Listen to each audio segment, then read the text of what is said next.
오늘 우리가 9월 첫 번째 주일을 맞습니다. 늦은 장맛비도 어느덧 지나간 것 같습니다. 가을이 성큼 다가와서 아침 저녁으로는 선선함을 느낄 수 있는 계절이 찾아왔습니다. 한 주간 또 수고롭게 보내셨을 텐데 오늘도 복된 주일을 맞이해서 주님 앞에 참 잘 오셨습니다. 주님 앞에 나오신 여러분들에게 주께서 은혜와 평강으로 가득하게 채워주시기를 축복합니다. 9월을 접어들면서 우리는 열왕기상 하 말씀을 한 장씩 읽어가면서 주님의 인도를 받고 있습니다. 열왕기상 하의 말씀은 솔로몬 왕국의 시작에서부터 분열 왕국까지의 한 400여 년 정도의 시간에 대한 역사적인 기록을 전달해 주고 있습니다. 오늘은 다윗의 유언 그리고 솔로몬이 왕위를 계승하면서 그가 하나님 앞에 드렸던 일천 번제와 관련한 말씀들을 함께 살펴보려고 합니다. 이 말씀을 살펴보면서 지금 이 공경의 시대를 살고 있는 저와 여러분을 향하신 주님의 뜻이 무엇인가를 발견하는 시간이 되기를 바랍니다. 주보 옆에 보시면 오늘 나눌 말씀들을 이렇게 소개를 해드렸으니까 보시면서 필요한 부분들은 메모를 하셔도 좋겠습니다. 우리가 다윗 왕국을 생각을 할 때 우리가 꼭 생각하는 부분은 하나님께서 이 다윗에게 주신 약속의 내용입니다. 이 내용을 두고 다윗 언약이다 이렇게 부릅니다. 그 언약의 내용은 사무엘하 7장 5절로부터 16절에서 잘 소개가 되는데요. 이 약속이 하나님께서 다윗에게 주신 때가 언제쯤이었냐면 다윗이 온 이스라엘, 남유다뿐만 아니라 북쪽에 있는 지파들까지 다 포함해서 온 이스라엘의 왕이 된 이후에 자기의 궁으로 언약궤를 모시고 온 다음에 이러한 약속의 말씀을 받게 됩니다.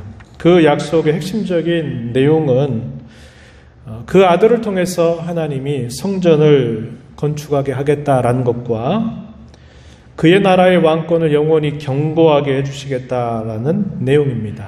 그 내용의 일부를 좀 소개를 해보고 한번 살펴보면 사무엘하 7장 13절에서부터 15절에 그 말씀을 확인할 수 있어요. 앞에 스크린을 좀 보셔도 되겠습니다. 이렇게 말합니다. 그는 내 이름을 위하여 집을 건축할 것이요 나는 그의 나라 왕위를 영원히 견고하게 하리라 이렇게 말씀을 하십니다.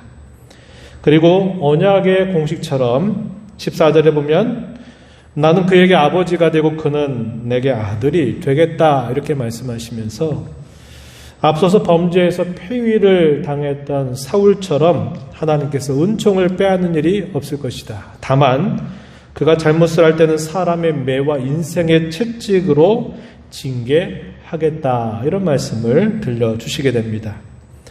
그런데 다윗이 이러한 약속의 말씀을 받았을 때 이것이 문자대로 그가 이 세우는 나라 또 그의 아들이 세울 나라가 영원하겠다라는 말로 이해하지는 않았다는 겁니다. 왜냐하면 이 세상에 세워지는 모든 나라는 흥망성쇠를 거듭하면서 결국은 나타났다가 사라지는 역사를 반복하기 때문에 그러합니다. 잘 아는 것처럼 다윗은 메시아 예언을 많이 했던 인물이죠.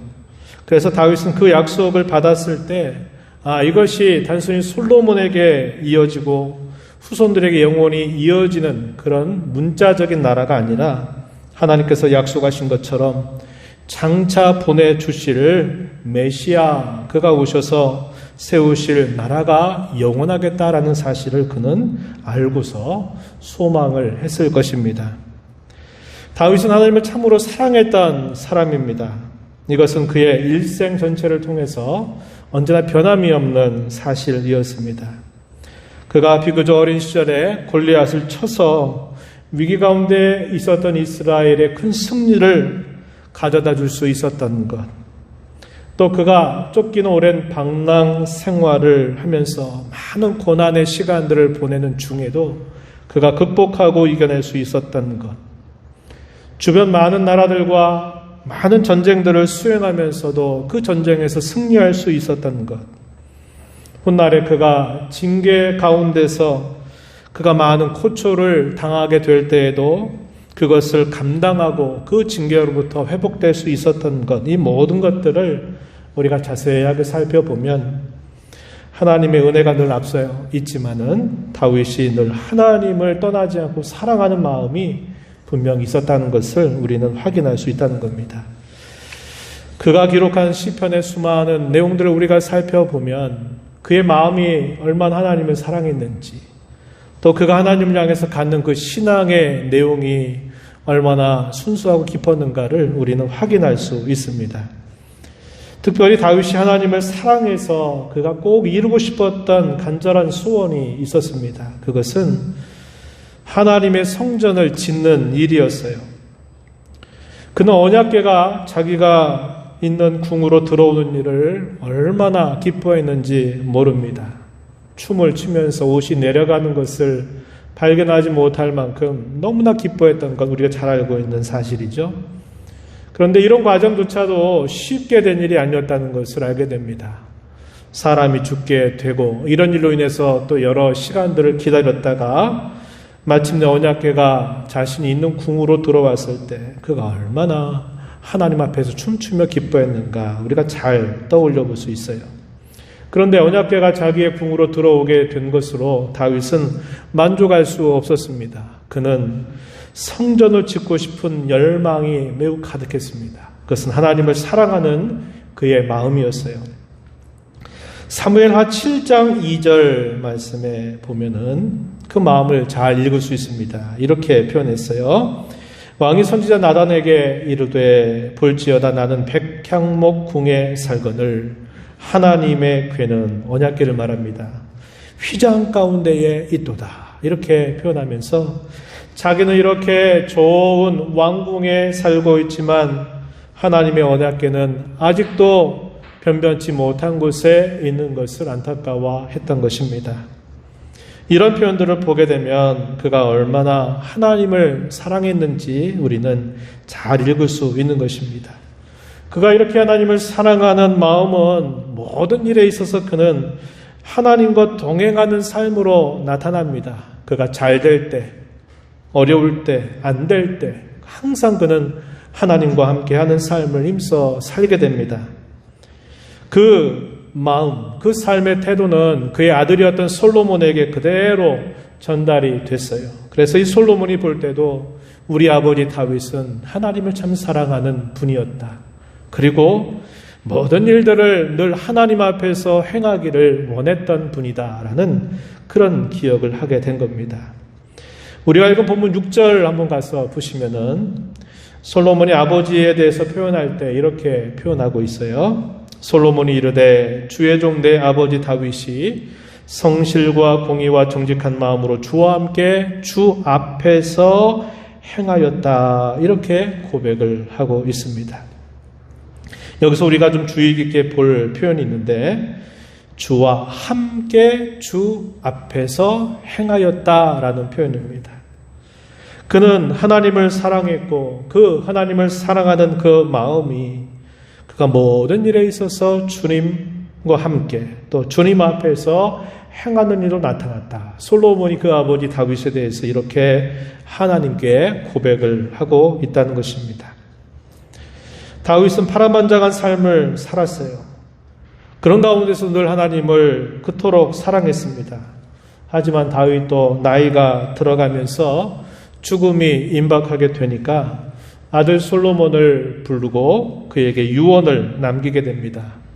이 유언의 내용은 열왕기상 2장 1절부터 9절에서 잘 기록되고 있어요. 그 유언의 내용을 저는 3가지 정도로 정리해 보고자 합니다. 약속, 사명, 본분이라고 하는 이것으로 3가지로 정리를 해볼 수 있다고 보는데, 먼저 다윗은 솔로몬에게 하나님께서 자신에게 주셨던 약속을 솔로몬에게 그대로 기억나게 해줍니다. 그 약속의 핵심은 우리가 살폈던 것처럼 그의 왕위를 영원히 견고하게 해주겠다라고 하시는 것이었습니다. 열왕기상 2장 4절 말씀에 그 내용을 잘 표현하고 있는데 이 2장 하반절 말씀에 보면은 이렇게 말합니다. 이스라엘 왕 위에 오를 사람이 내게서 끊어지지 아니하리라 하신 말씀을 확실히 이루게 하실 것이다. 하나님이 다윗에게 주셨던 그 약속이 자신에게서 끝나는 것 아니고 그것이 그의 아들에게 있어서도 그대로 이어질 것을 이렇게 설명해 주고 있어요. 다윗은 그 약속을 통해서 우리가 살폈던 것처럼 단순히 눈에 보이는 이 문자적인 나라가 아니라 메시아 왕국을 그는 소망했습니다. 그리고 그 소망이 이루어지기까지 자기 자신뿐만 아니라 그의 후손들이 감당해야 할 사명이 있음을 그는 깨달았습니다. 자신과 후손이 다스리게 될 나라는 자기가 주인이 돼서 아무렇게나 해도 되는 나라가 아니라 메시아께서 세우실 나라이기 때문에 그 나라를 잘 준비하는 것을 사명으로 여긴 것입니다. 그 나라를 준비하는 방법이 뭐냐?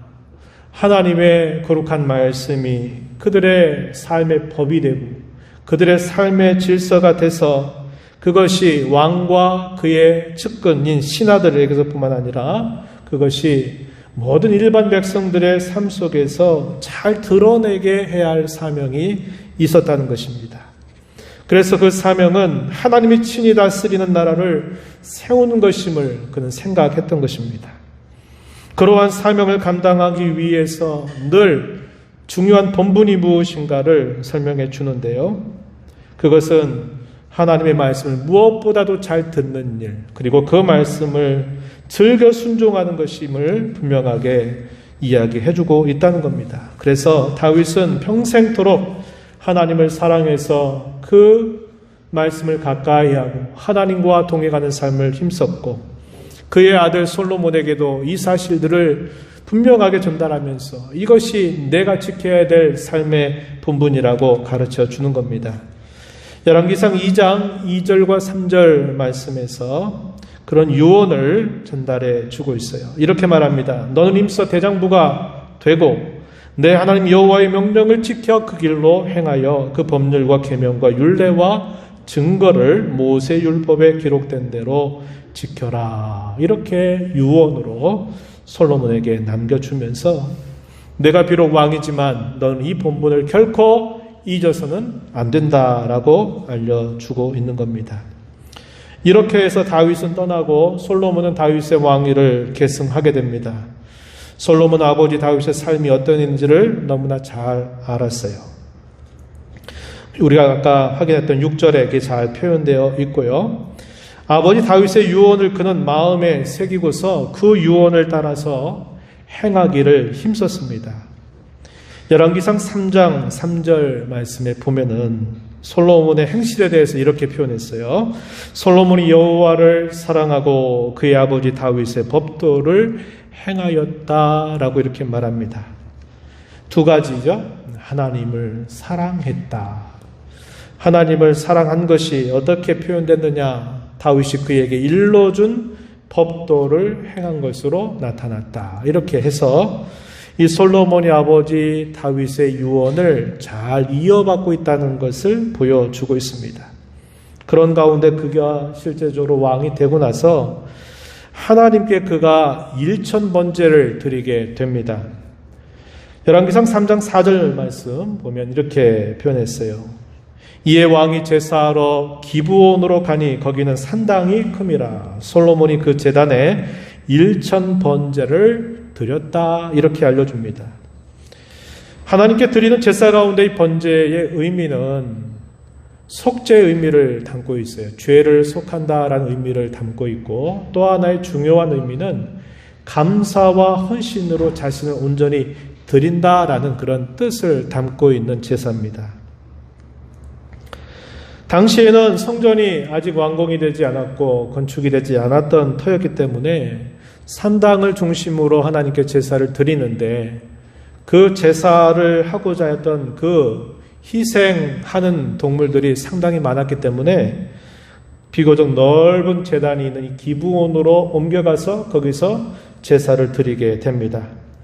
이것은 우리가 늘 오해하는 것처럼 첫날 동안 하나님 앞에 번제를 쉬지 않고 드렸다라는 뜻이 아니라 1,000마리의 제물을 가지고서 하나님께 번제를 드렸다는 말입니다. 1,000마리로 번제를 드렸다, 이 말은 솔로몬이 하나님 향해서 갖는 그 마음의 크기, 혹은 하나님을 향한 그 사랑의 넓이, 이것을 잘 보여준다고 하겠습니다. 우리는 여기서 이 두 가지를 주목해야 돼요. 어떤 걸 주목해야 되느냐?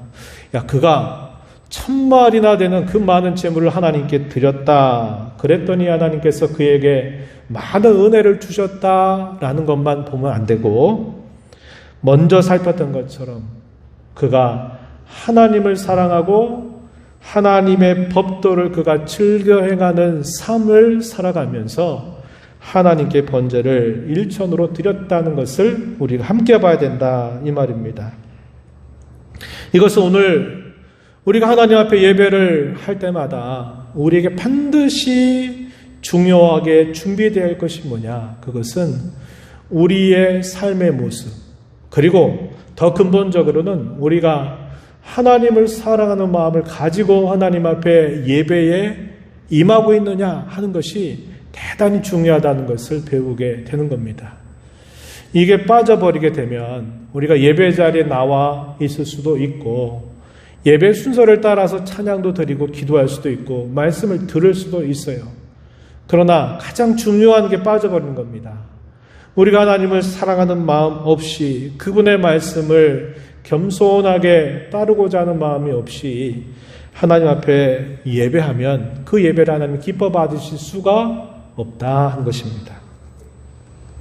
이스라엘 백성들이 종교적으로 타락하게 된 아주 중요한 원인 가운데 하나는 제사 자체가 부패했다 하는 것보다도 그들이 하나님 앞에 제사로 나올 때 하나님을 향한 사랑하는 마음이 그들에게 사라져버리고, 하나님께서 하시는 말씀을 따라 살려고 하는 그런 마음이 동반되지 않은 채 그저 제사 자체에 빠져버리게 된 것이 그들의 종교적인 부패의 아주 중요한 원인이 되었다는 것을 우리는 항상 기억해야 한다는 겁니다.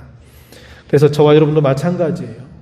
예배 자리에 나오는 것 귀한 일이지만 예배 자리에 나온 것으로 다 됐다, 이렇게 생각하면 안 되겠고, 예배 순서를 따라서 각 순서를 따라갈 때에도 그저 하자고 하니까 그렇게 따라가면 되는 게 아니라 거기에도 하나님을 사랑하는 마음, 우리의 믿음의 고백이 항상 거기에 동반되지 않으면 진정한 예배가 될 수 없다는 것을 언제나 우리는 기억해야 되겠다 하는 것입니다. 우리가 잘 아는 것처럼 가인과 아벨의 제사를 한번 생각해 보시죠. 가인과 아벨은 자신들의 생업의 산물을 가지고서 하나님께 제사를 드렸습니다. 하지만 하나님께서 아벨의 제사는 받으시지만 가인의 제사는 받지 않으시게 됩니다.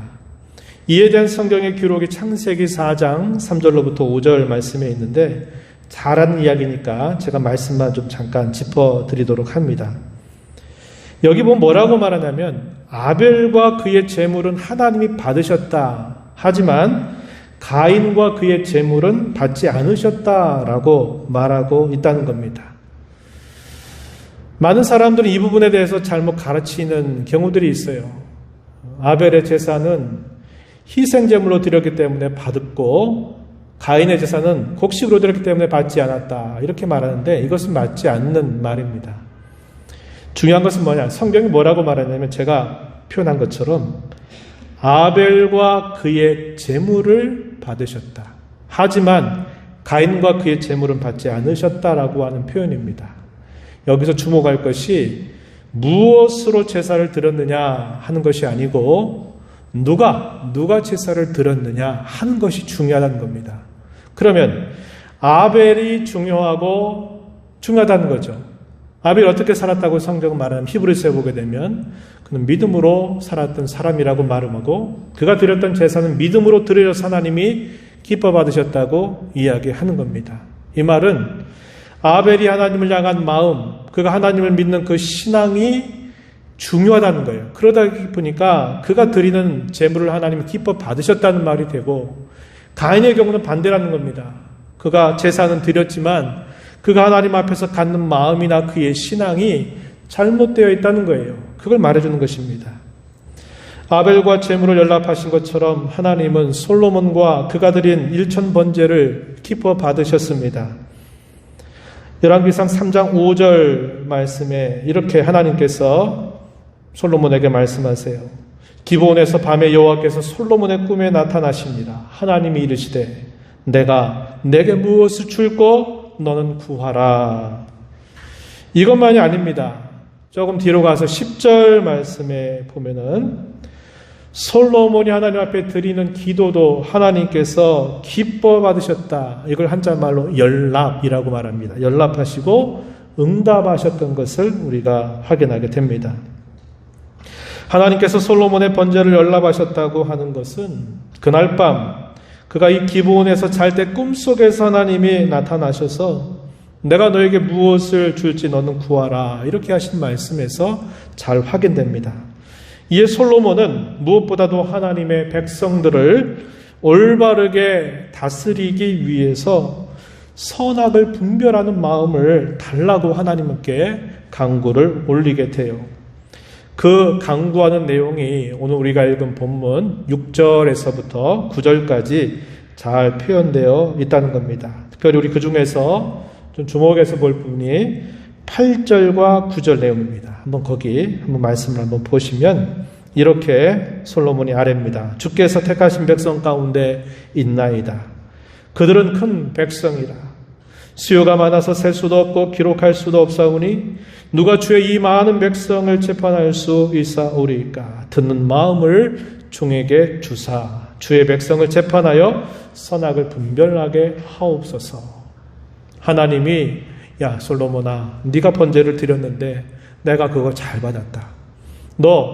내가 네 소원을 이뤄줄 테니까 한번 뭘 이뤄주면 좋겠는지 한번 말해봐라. 그랬더니 솔로몬이 하나님 이 백성들은 내 백성이 아니라 하나님의 백성들입니다. 이 백성들은 위대한 백성들입니다. 이 많은 백성들을 내 마음대로가 아니라 하나님이 기뻐하신 대로 다스려야 할 텐데 저에게 잘 판단하는 분별력을 주셨으면 좋겠습니다. 이렇게 하나님께 아뢰는 것입니다. 그랬더니 하나님이 이 솔로몬의 간구를 들으시고 또 어떻게 하나님이 반응하시느냐. 10절 말씀에 보면은 이렇게 말해요. 그 말씀이 주의 마음에 들었다 이렇게 표현합니다. 하나님은 솔로몬이 드렸던 번제도 기뻐 받으셨고 또 그가 드리는 기도도 하나님이 기뻐 받으셨어요. 야 솔로몬아 너 참 잘 구했다. 그래 지혜롭게 잘 구했다. 이렇게 말씀하세요. 그러면서 하나님이 말씀하시기를 네가 장수한 것도 구하지 않고 부도 구하지 않고 너의 원수를 멸하는 것도 구하지 않고 재판을 위해서 잘 듣고 잘 분별하는 지혜를 구했구나. 이렇게 말씀하시면서 내가 너에게 치와 총명을 주겠다. 그것만이 아니라 네가 구하지 않은 부와 영광도 내가 너에게 덧붙여 주겠다. 하나님이 이렇게 해서 약속을 하십니다. 구하지 않았는데도 남다른 은혜를 더해 주시겠다고 약속하신 것입니다. 그 말씀이 열왕기상 3장 12절 13절 이렇게 잘 표현되어 있어요. 하나님 이렇게 약속하신 말씀은 분명히 이루어졌습니다. 그 후에 일어난 일을 통해서 우리가 그것을 잘 볼 수 있겠는데요. 열왕기상 4장 말씀에 보게 되면은 그가 왕이 돼서 정치적으로 군사적으로 행정적으로 안정을 이루게 된 일, 그리고 아주 넓은 영토를 차지하게 된 일, 주변 나라들과 더불어 전쟁이 없는 평화를 이루고 심지어는 그 주변 나라들로부터 조공을 받게 된 일, 일반 백성들도 염려하고 근심하는 일 없이 번영을 누리면서 평화롭게 살게 되는 것으로 나타났어요. 그가 다스리는 나라가 아주 견고해진 모습을 하나님이 이루어 주신 겁니다. 그가 그렇게 할 수 있었던 중요한 원인이 뭐냐? 하나님께서 그에게 주셨던 지혜와 총명이 잘 발휘되었기 때문임을 성경이 말해주고 있습니다. 이것은 하나님이 그날 밤 약속하셨던 약속이고 시간이 흘러가면서 하나님이 이 약속대로 그에게 이루어 주신 것이다 하는 겁니다. 그런데 이렇게 하나님께서 약속하신 것을 이루어 주셨는데 그 약속이 계속적으로 유지되기 위해서 하나님이 중요한 하나의 조건을 말씀하신 게 있어요. 이 말씀이 어디에 표현되냐면 열왕기상 3장 14절 표현되어 있습니다. 하나님 이렇게 말씀하셨어요. 내가 만일 내 아버지 다윗이 행한 같이 내 길로 행하며 내 법도와 명령을 지키면 내가 또 내 날을 길게 하리라. 이렇게 말씀하십니다. 그가 지혜와 총명을 받아서 그가 세우는 나라가 견고한 나라가 돼서 장차 메시아께서 이루실 그 나라를 준비하는 일에 계속 그가 그 역할을 감당하기 위해서는 그에게 요구되는 조건이 있는데 그것은 아버지 다윗이 행했던 것처럼 하나님의 말씀을 따라서 살아가는 것이 중요한 조건이다. 이렇게 하나님이 말씀해 주신 겁니다. 이것은 정말 중요한 말씀이에요. 하나님께서 솔로몬에게 남다른 은혜를 주시면서 함께 해주셨던 조건입니다. 이것은 계속 요구되는 조건이라고 한 겁니다. 이것을 잘하게 될 때는 하나님이 그렇게 계속적으로 약속하신 대로 이루어 주실 것이지만 이것을 저버리게 된다면 결국 그가 다스리는 나라, 그의 후손들 가운데 큰 문제가 생겨난다는 것을 하나님이 말씀해 주시는 것입니다. 우리는 그 결과가 어땠는가를 앞으로 이 열왕기 상하의 말씀을 통해서 확인하게 될 겁니다. 그런데 이 말씀은 오늘 저와 여러분에게 있어서도 마찬가지예요. 하나님이 우리에게 남다른 것을 주셨다고 우리가 생각하고 감사할 때는 항상 거기에는 하나님이 우리에게 중요한 조건을 요구하고 있다는 것을 기억해야 돼요. 그 조건이 뒤로 물러서거나 무심하게 된다면 하나님 주신 것들을 우리의 유익을 위해서 일시적으로 다시 가져가신다는 거예요. 이걸 꼭 기억해야 한다 하는 것입니다. 오늘 우리는 이 말씀을 살펴보면서 오늘을 살아가는 저와 여러분에게 요구되는 두 가지 삶이 있다는 것을 함께 생각해 보고 싶다는 겁니다. 그것은 하나는 뭐냐면 우리는 하나님을 예배하는 사람으로 우리의 삶을 살아가는 자들이다 하는 것이고, 또 하나는 우리는 사명을 받은 자로 우리의 삶을 살아가는 사람들이다 하는 것입니다. 오늘 살핀 솔로몬의 삶과 일천번제를 통해서 하나님과 만나서 교제하는 삶, 이것이 얼마나 중요한가를 우리는 확인합니다.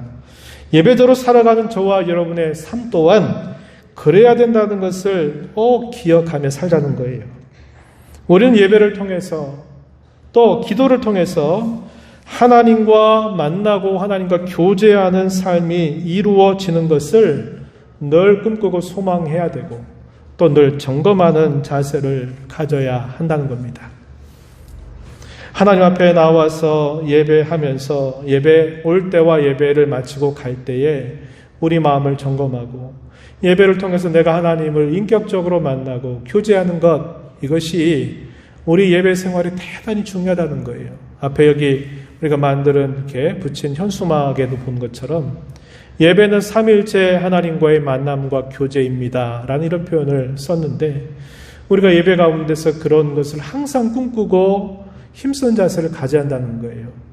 솔로몬이 일천번제를 드렸을 때 하나님 기뻐 받으셨던 것, 그가 기도했을 때 하나님이 그래 정말 바른 것 잘 구했다 그러면서 하나님과 교제가 이루어지는 모습이 잘 나타나죠. 우리의 삶 속에서 우리는 이러한 예배를 꿈꾸고 힘쓰는 자로 늘 살아야 한다고 하는 것이고, 이것이 이루어지지 않으면 뭐가 문제가 있구나 생각하고 돌아보는 자세를 갖고 고쳐나가는 삶을 힘써야 한다고 하는 것입니다. 또 하나는 뭐냐면 사명자로 사는 삶인데, 한마디로 말하면 하나님의 나라를 건설하는 삶이라고 요약할 수 있습니다. 우리가 살핀 것처럼 다윗도 솔로몬도 장차 임할 메시아의 왕국을 준비하기 위해서 하나님의 거룩한 말씀이 그들의 생각, 그들의 말과 그들의 행실이 되어야만 했습니다. 그것은 오늘을 살아가는 저와 여러분에게도 마찬가지로 요구되는 중요한 삶의 본분이에요. 저와 여러분이 구원받아서 하나님의 백성으로 부름받은 목적은 이 하나님의 나라를 세우는 것입니다. 하나님의 나라를 세우는 것은 너무 복잡하게 생각할 거 없어요. 쉽게 생각하면 하나님의 말씀, 그분의 뜻이 저와 여러분이 살아가는 모든 삶의 현장 속에서 그 말씀이 실현되도록 소망하고 힘쓰는 삶을 살아가는 겁니다. 그걸 저와 여러분의 삶의 본분으로 삼아야 한다 하는 겁니다. 우리가 오랜 인생 생활을 해오면서 우리에게 굳은 이 가치관이 깨어지지가 않아요. 하나님의 말씀이 이런 겁니다 라고 말해도 우리가 오랜 세월 동안 축적되어 있는 이 가치관과 우리의 삶의 경험들이 안 바뀐다 이 말이에요. 그래서 말씀을 들을 때는 그런 것처럼 그러다가도 막상 어떤 일들을 두고 판단을 하고 생각을 할 때는 하나님 말씀이 뭐라고 가르치는가를 생각하는 게 아니라 먼저 내 생각부터 탁 말하고 시작한다 이 말이에요. 뭐가 문제입니까? 내 생각이 바뀌지 않는 거예요.